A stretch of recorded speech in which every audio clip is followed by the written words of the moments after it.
बहुत मेहनत लगती है अकेडमी को ज़ीरो से लेकर वहाँ पर पहुँचाने, कोचिंग इंस्टीट्यूट में जैसे लगती होगी। यहाँ तो हम बात कर रहे हैं गन से। प्रॉपर फायरिंग गाइड करना, कैसे माउंट करना है, गन को कैसे पकड़ना है, टारगेट पे कैसे एम करना है। हाँ, बट अगर एग्ज़ैक्टली, गन एग्ज़ैक्टली, फायर हो एग्ज़ैक्टली। गया, गोली किसी को लग गई, you can't say you solve it. Can't आज जो भारत में ट्रैफिक जाम लग रहे हैं, उन्हीं मूर्खों की वजह से लग रहे हैं जिन्होंने दलालों से अपने लाइसेंस बनवाए। अगर ये 3 चीज़ आपके पास जिसके पास है हुँ। और बाय लाइसेंस भी है, वही व्यक्ति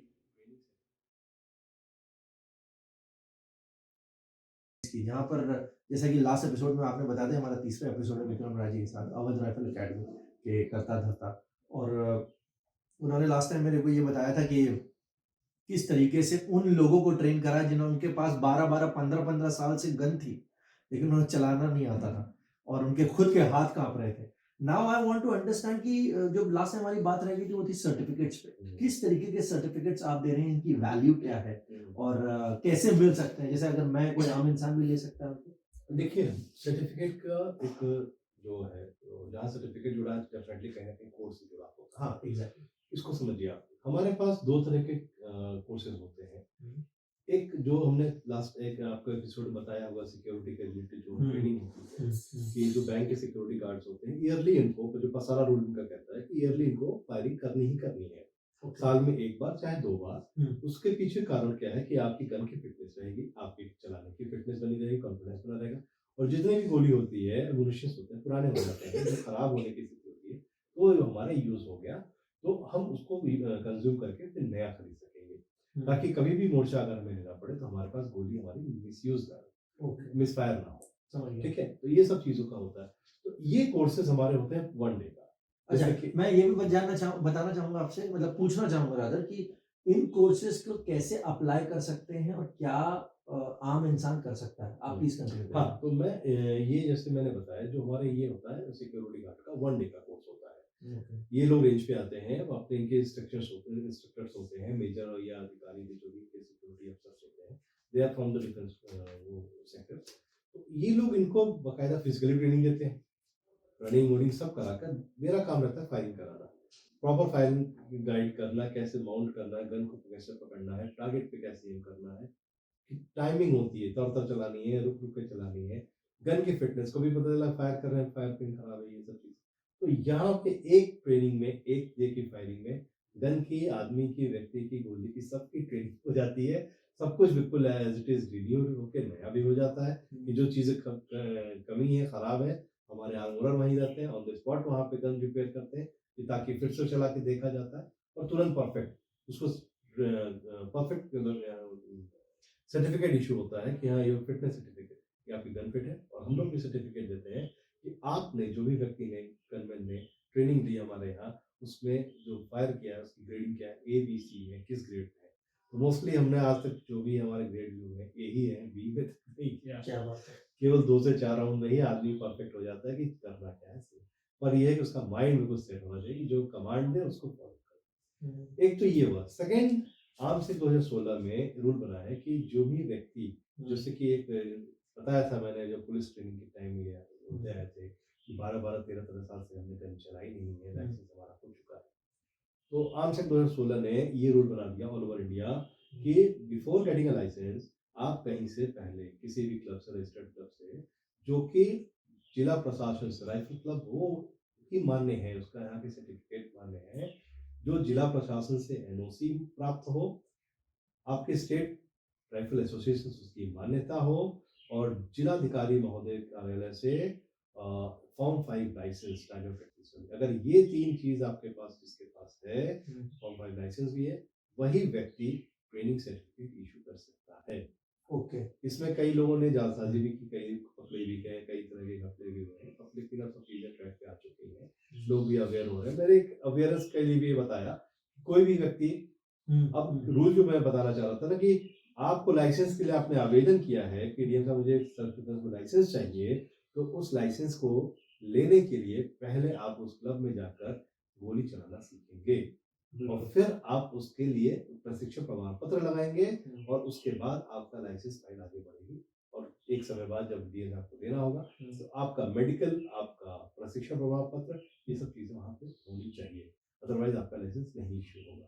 ओके। इसको मोटे तौर पे ये समझिए कि जैसे हम गाड़ी का ड्राइविंग लाइसेंस के लिए अप्लाई करते हैं, तो मौके पे हमें गाड़ी चलाकर दिखाने पड़ती है कि बिल्कुल। मुझे गियर लगाना हाँ, आता है, हाँ, मुझे बैक हाँ, करना आता हाँ। है, मुझे सेम कंडीशन गन के साथ किया है, ताकि कई लोगों को गन का लाइसेंस इश्यू हो जाता है और गन चलाने में सक्षम नहीं होते हैं, कैसे लोड करना है, किधर फायर करना है, अपने आप को harm कर यही लेते हैं। बहुत इम्पोर्टेंट है जानना भी, क्योंकि आज जो भारत में ट्रैफिक जाम लग रहे हैं उन्हीं मूर्खों की वजह से लग रहे हैं जिन्होंने दलालों से अपने लाइसेंस बनवाए और उनको खुद गाड़ी चलानी नहीं आती है। उतना सेंस नहीं है, गाड़ी कहीं पर भी ठेल देंगे। तो आप आई गेस ये गन के साथ नहीं होना चाहिए, कम से कम कहीं भी गोली तो नहीं चलाएंगे। गाड़ी अगर आप चला रहे हैं दाएं बाएं लड़के, यू कैन से सॉरी, हाँ, बट अगर एग्जैक्टली गन एग्जैक्टली फायर हो एग्जैक्टली। गया, गोली किसी को लग गई, you can't say you sorry. Can't, I mean वहां इट्स पे डन, फिर तो बात ही खत्म फिर है। खत्म। तो ये चीज समझिएगा कि बहुत ही सेंसिटिव चीज है। गन नाम 3 अक्षर का है, लेकिन ये बहुत खतरनाक तो चीज है। आपको नहीं लगता कि जो गवर्नमेंट है अभी तो स्टार्ट कर रही है, लेकिन इन सब चीजों के लिए स्ट्रिक्टनेस, इन सब चीजों के लिए मैंडेट्स, इन सब चीजों के लिए प्रॉपर गाइडलाइंस, ये सब चीजें बहुत जरूरी हैं और हो भी रही होंगी, आई एम श्योर। ये सब गाइडलाइंस बन चुकी हैं। हम्म।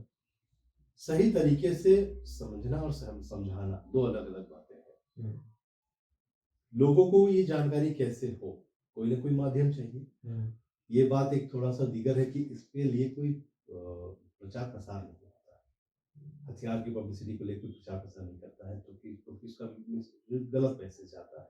गन कल्चर डेवलपमेंट की तरफ लोगों का इशारा जाता है कि गन कल्चर प्रमोट कर रही सब चीजें हैं, ताकि थोड़ा सा माहौल भी बिगड़ जाता है, लोगों को प्रति पता नहीं कई तरह की बातें दिमाग में लगती हैं। लेकिन सही चीज तो जहाँ लोगों गन तक है, पहुंचनी चाहिए, और अब मैं इसीलिए इन सारे मुद्दों पर बात भी करना चाहता हूँ जो कि लोगों को पहुंचने चाहिए, लेकिन उसको नेगेटिव ना लेकर पॉजिटिव साइड पे देखें।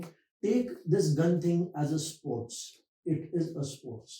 और फिर अपनी सिक्योरिटी के लिए आपको कैसे मैनेज करना है, ये चीजें बहुत इंपॉर्टेंट है जानने के लिए। हाँ, तो मैं इसी पर जो आप बात कर रहे अभी थे ये कि बताना अवेयरनेस चाह के रहा था लिए। कि अवेयरनेस में अभी जैसे कि आप, मैंने ही कहा कि थोड़ा सा गाइडलाइन इतना नहीं है, मतलब बना हुआ है, लोग अवेयर नहीं है। लेकिन अब आप जो हमारे डीएम कार्यालय में जो उसी आर्म्स है या सिटी मजिस्ट्रेट जिनके पास भी उसी आर्म्स का पावर है, इन लोगों ने बीच में अभियान चलाया जैसे लखनऊ में कि आपको रिन्यूअल भी कराना है। एक सर्टेन टाइम के लिए आपका गन का लाइसेंस वैलिड होता है। पहले था 3 साल, अब हो गया है 5 साल। तो 3 साल में आपको एक बार आपका लाइसेंस रिन्यूअल होता है, पुलिस रिपोर्ट लगती है आपकी, आपके खिलाफ कोई आपराधिक मुकदमे नहीं है और उसके बिहाफ पे आपका आपकी छवि इमेज अच्छी है तो आपका रिन्यूअल हो जाता है। तो हमारे यहाँ पे लखनऊ में भी ये अभियान चलाया गया था, शुरू किया था, बहुत अच्छा भी रहा कि आपको रिन्यूअल टाइम में भी ट्रेनिंग लेना है। एब्सोल्युटली, तो ये बहुत ही ये बहुत जरूरी ये है। बहुत अच्छा हुआ था कि आप, हमारे पास गन भी है, गन में हमारी जंग भी नहीं लग रही है, हर साल 2 साल में हमको चलाने का मौका भी मिल जा रहा है और हमने कुछ नई टेक्निक्स भी उसमें सीखने का मिल गया। गन हमारी खराब है, गन में कुछ फॉल्ट है, तो हर चीज़ हमने जाकर सही भी करा दिया। तो ये ट्रेनिंग का जो माहौल था ये बहुत अच्छा था। इससे एक चीज़ और फ़ायदा ये हुआ कि कई लोग गन चलाने के शौकीन होते हैं, तो वो लोग हर्ष फायरिंग करते हैं, जो कि बहुत ही गलत है। जो कि जो मैं क्या करते हैं? हर्ष फायरिंग, सेलिब्रेट फायरिंग, जैसे कोई शादी समारोह है उसमें शायद फायर कर दिया। मैं बताऊं, यूपी की इमेज इतनी गड़बड़ है, इतनी खराब है, ये मैं आपको बताना चाहूंगा विक्रम जी, क्योंकि आप बहुत इसी गन से रिलेटेड हैं, सारा काम आप कर रहे हैं। मैंने मुंबई में एक बहुत बड़े प्रोडक्शन हाउस से एक बार बात कर रहा था, तो उन्होंने मुझसे पूछा कि यूपी में क्या माहौल है, मतलब ऐसे ही नॉर्मल अगर हम शूट करने आए हैं, ऐसा मतलब वो वाली शूटिंग की बात कर रहे थे, कैमरे वाली। मैंने कहा बहुत अच्छा है, आपको जो चाहिए, और अब तो गवर्नमेंट सब्सिडी वगैरह भी देती है, सारी चीज़ें बताएं। उन्होंने कहा कि वो शूटिंग तो है, लेकिन हमने सुना है आज भी लोग शादियों में फायरिंग कर देते हैं। ये यूपी की बहुत बुरी इमेज है, और इस इमेज को मैं समझता हूँ कि आप जैसे लोग ही इसको तोड़ रहे हैं, इस पे वर्क कर रहे हैं, क्योंकि और बहुत ज़रूरी भी है, क्योंकि ऐसा नहीं है कि हर शादी में फायरिंग होती है। एक आध शादियों में हुआ होगा और वो गलत है, और उस चीज़ को रोकने के लिए आप जैसे लोग जो ट्रेनिंग कर रहे हैं, तो ऐसे, लेकिन एक, don't you think it's a psychological disorder कि आप ऐसे चला देते हैं? 2 चीज़ें हैं इसके पीछे, एक अपना उत्साह दिखाना और अपना वर्चस्व दिखाना, जो कि दोनों गलत है। एग्जैक्टली। इसमें उत्साह उत्साह में आकर लोग असलाह रखे हैं, प्रॉपर दिखाना और वर्चस्व कायम करना है कि अरे भाई मुझसे बड़ा कोई रसूलदार नहीं। ये नहीं देखते हैं कि जो निकली गोली कहीं जाके किसी को हिट कर देगी। किसी मासूम की जान ले रही है, कोई बेगुनाह मारा जा रहा है। कई लोग इस तरह की घटनाएँ होती हैं, अब तो पुलिस इतना सचेत है, प्रशासन सचेत है, तुरंत वीडियो वायरल हो रहे हैं, हुँ, पकड़े जा रहे हैं लोग। हुँ। लेकिन जब तक कोई ना कोई कांड हो जा रहा है, कोई तो अपनी ज़िंदगी से हाथ धो बैठ रहा है। सही बात। हम लोग इस पे अवेयर कर रहे हैं। अब हमारे यहाँ जो भी आते हैं, ट्रेनिंग लेने आते हैं, गन होल्डर होते हैं, हम लोग उनको स्पेशली समझाते हैं, किसी भी तरह की आपको शूटिंग हमारे यहाँ सीखनी है, आप आइए, फायरिंग करिए, लेकिन हर्ष फायरिंग कभी ना करिए। क्योंकि गवर्नमेंट, सुप्रीम कोर्ट ने भी साफ-साफ मना कर रखा है, गवर्नमेंट ने भी, ये कानूनन गलत है और हम लोग एक सही नागरिक हैं, अच्छे नागरिक हैं, तो इट्स अ मेरा क्राइम। दायित्व बनता है, आपको समझाएँ, आपको बताएँ और आपकी ज़िम्मेदारी है इस चीज़ को आप ग्रहण करें। कि हाँ, ये ज़िम्मेदार है व्यक्ति की पहचान है। तो इस तरह की चीज़ें हम लोग खुद को कोशिश करते हैं कि जिसके पास भी गन होल्डर है, इस तरह की कृत्य ना करे और इस तरह का कुछ होने भी ना दें हम लोग। मैं समझता हूँ अ, अभिनव बिंद्रा ने कभी ऐसे फायर नहीं करा होगा। जब फायर करा सही जगह करा उसके लिए उनको मेडल भी मिला। ऐसे काम करने चाहिए। Now coming to the same thing कि ये स्पोर्ट्स है। It is a sports. मैं हम जिसके बारे में बात कर रहे हैं हम apart from the wonderful work Vikram ji is doing उसको किस तरीके से आप लोगों को ट्रेन कर रहे हैं, अवेयर कर रहे हैं, ट्रीटमेंट कर रहे हैं एक तरीके से लोगों के माइंडसेट का। ये स्पोर्ट्स है। इस स्पोर्ट्स में कैसे आए? बहुत सारी क्वेरीज़ आती हैं। जब भी मैं आपसे कोई बात करता हूँ, कोई इंस्टाग्राम और यूट्यूब पे डालता हूँ, तो बहुत सारे लोग उसमें क्वेश्चन करते हैं, पूछते हैं। उनको प्लीज़ आप बताइए। अपना नंबर भी प्लीज़ इनका डाल दो भाई कहीं पर। हाँ, तो देखिए ये स्पोर्ट्स में तो काफ़ी समय से एग्ज़िस्ट कर रहा है और आपको ये ताज्जुब हैरान भी होंगे जानकर, मैं भी शायद आपको ये जानकारी होगी, ओलंपिक में अगर इंडिया को इंडिविजुअल गोल्ड मेडल आया है, पहला गोल्ड मेडल, हुँ। वो सिर्फ शूटिंग में और वो हमारे अभिनव बिंद्रा साहब ने ही लाए हैं। इससे पहले इंडियन टीम हॉकी में टीम में आई है मेडल, इंडिविजुअल पहला गोल्ड मेडल शूटिंग में लिया। उस जब ये चीज़ें सामने आई थी तब मैं थोड़ा-सा और इंस्पायर हुआ था और मुझे इसके प्रति और इच्छा हुई कि मुझे भी शूटर बनना है, मुझे भी शूटिंग करनी है। शूटिंग कई कैटेगरीज़ में है, हुँ।